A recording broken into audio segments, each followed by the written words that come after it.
Em nome do Pai, do Filho e do Espírito Santo. Amém.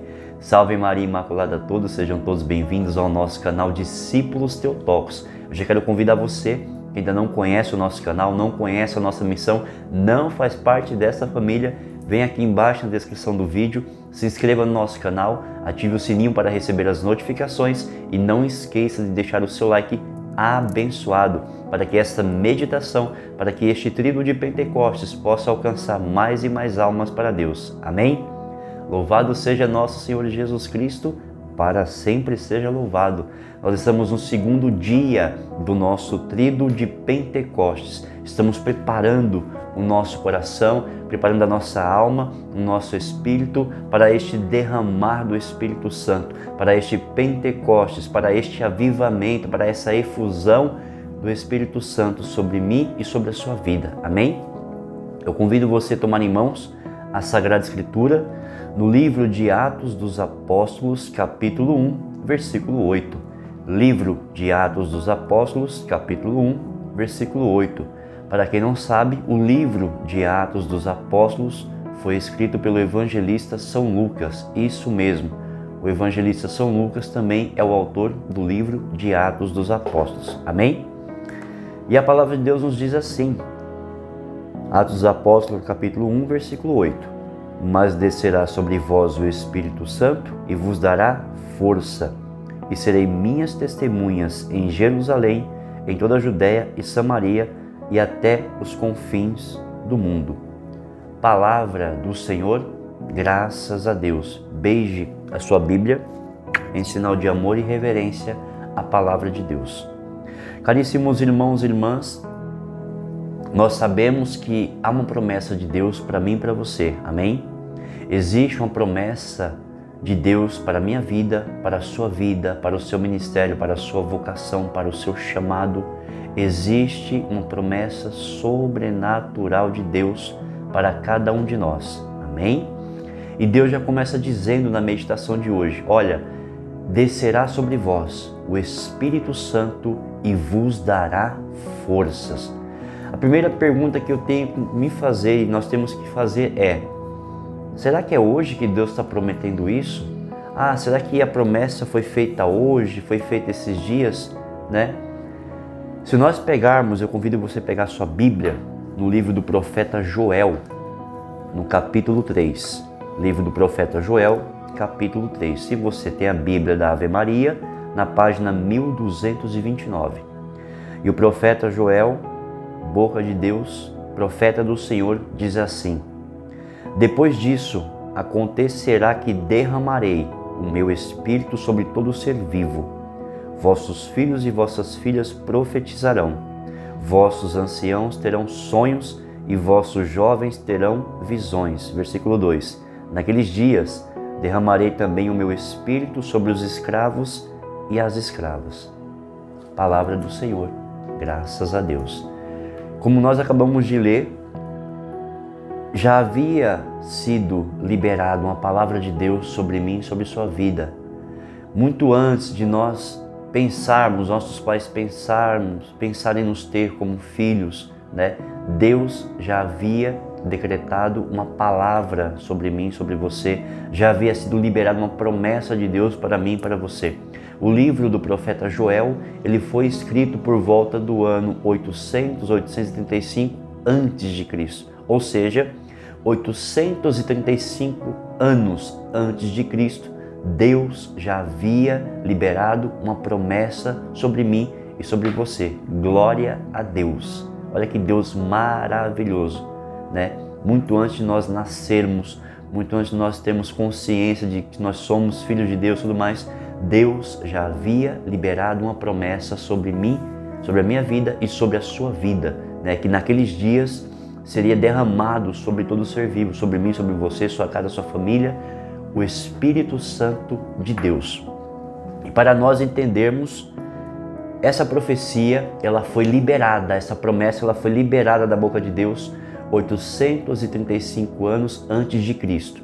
E hoje nós estamos nos preparando para o cumprimento dessa promessa. Nós estamos nos preparando para o derramamento dessa promessa, das graças de Deus, da plenitude, da força e da graça do Espírito Santo de Deus sobre mim e sobre sua vida.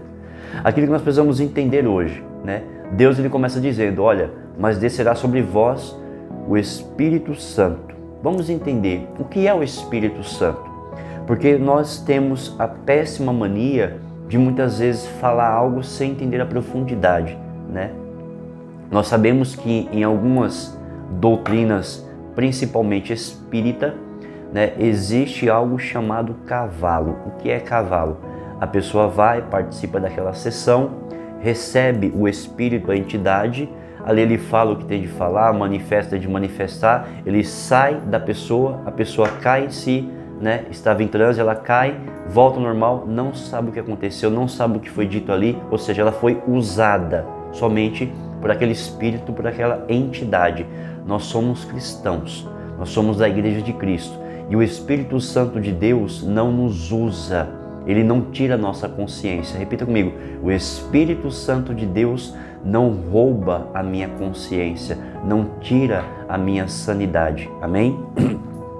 Então vamos entender, como nós pedimos frequentemente, Senhor, manda o teu Espírito Santo, mas o que é o Espírito Santo?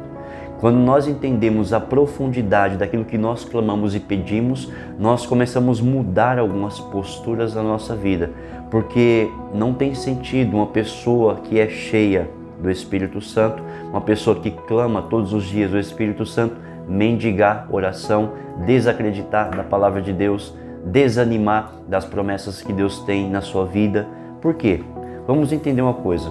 Catecismo da Igreja Católica. Isso aqui é um livro que todo católico deveria ter em casa, tá? Você não precisa conhecer tudo isso afinco, não. Mas, no mínimo, para você dizer que você é católico, apostólico romano, você precisa conhecer a sua doutrina.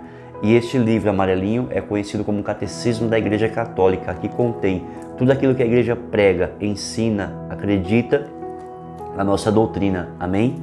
Se nós pegarmos o Catecismo da Igreja Católica, no parágrafo 253, Catecismo da Igreja Católica, parágrafo 253, diz assim: o Pai é aquilo que é o Filho, o Filho é aquilo que é o Pai, o Espírito Santo é aquilo que são o Pai e o Filho, isto é, um só Deus por natureza.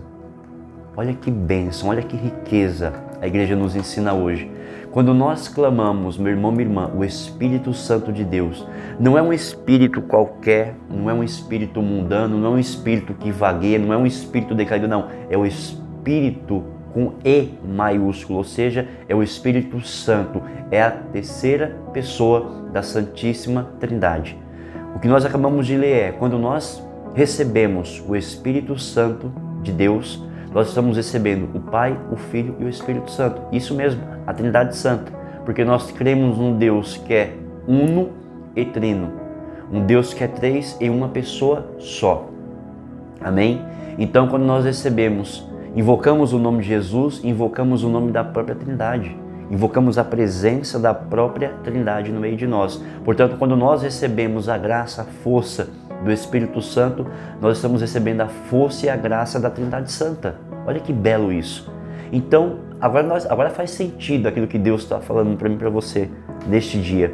Olha, mas descerá sobre vós o Espírito Santo, ou seja, descerá sobre você a Trindade Santa, a força, a graça, a plenitude da Trindade Santa e vos dará força. Por quê? Porque eu e você somos fracos, somos falhos, somos miseráveis, somos pequenos. Sim, somos. Mas quando nós recebemos o Espírito Santo, a graça de Deus na nossa vida, nós nos tornamos fortes. Porque como diz Paulo, já não sou eu mais quem vivo, é Cristo que vive em mim. E se Cristo vivia em Paulo, automaticamente a Trindade Santa vivia sobre Paulo.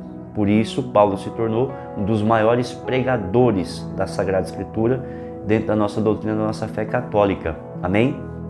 Por isso, meu irmão e minha irmã, você que tem se sentido fraco, tem se sentido abatido, tem se sentido desanimado, lembre-se sempre disso. Quando você invocar o Espírito Santo, você não está somente invocando um Espírito, mas você está invocando a Trindade Santa.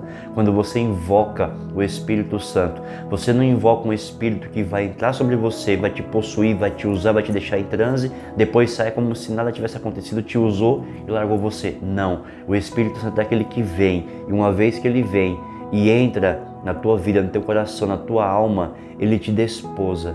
E desposando, meu irmão, ele não sai, ele não te larga mais. Olha que belo isso. Quando o Espírito Santo ele vem sobre você, ele te toma por esposa, assim como fez com a Santíssima Virgem Maria. E uma vez que te desposou, ele não te abandona mais.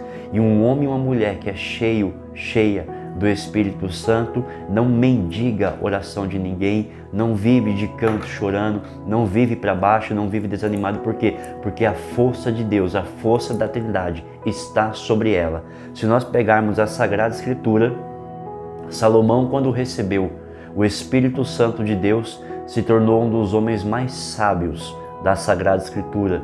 Davi, quando recebeu o Espírito Santo de Deus, se tornou o maior rei da Sagrada Escritura. A Santíssima Virgem Maria, quando recebeu o Espírito Santo, uma menina de 12 para 14 anos, quando ficou cheia, repleta, transbordante do Espírito Santo, se tornou a mãe do Salvador, augusta rainha do céu, senhora dos anjos e dos santos. João Batista, quando recebeu o Espírito Santo, se tornou o maior profeta e aquele que preparou a vinda do Messias, do Cordeiro de Deus. Jesus, quando recebeu o Espírito Santo nas águas do Rio Jordão, conseguiu realizar e concluir o seu ministério, o seu chamado, a sua missão salvífica da humanidade. Jesus não poderia iniciar a sua missão sem ser cheio do Espírito Santo. Olha que belo isso.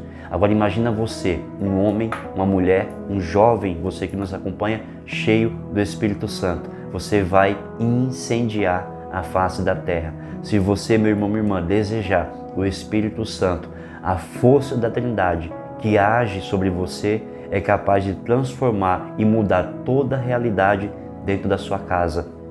Você que é jovem, se você clamar e desejar esse Espírito Santo, você é capaz de transformar toda a realidade e toda a atmosfera na sua escola, no seu local de trabalho, na sua família, no seu namoro, no seu matrimônio. Você que é pai, você que é mãe, sejam pais e mães cheios e cheias do Espírito Santo, para que vocês possam ser como Jesus pede, minhas testemunhas em Jerusalém. Jerusalém foi o lugar que Jesus pediu para que eles permanecessem, até que descesse sobre eles a força do alto, a graça e a força, a plenitude do Espírito Santo. Ou seja, olha, permaneçam, como disse no primeiro dia do tríduo, permaneçam nos sacramentos, permaneçam na palavra de Deus, permaneçam na missa dominical, permaneçam na casa de Deus, permaneçam na vida de oração, e vocês serão testemunhas em Jerusalém, ou seja, a começar pela sua casa. Sejam homens e mulheres cheios do Espírito Santo. Transformem toda a casa de vocês em um ambiente de oração, em uma casa de oração, em um templo e morada do Espírito Santo. E aí sim, vocês sairão e incendiarão a face da terra. Amém?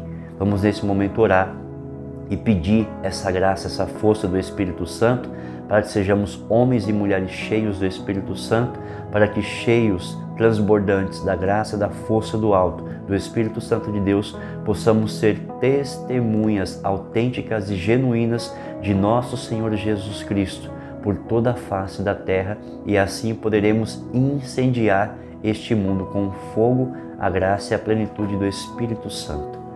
Vinde, Espírito Santo, enchei os corações dos vossos fiéis e acendei neles o fogo do vosso amor. Enviai o vosso Espírito e tudo será criado, e renovareis a face da terra. Oremos. Ó Deus, que instruísse os corações dos vossos fiéis com a luz do Espírito Santo, fazei que apreciemos retamente todas as coisas segundo o mesmo Espírito e gozemos sempre da sua consolação.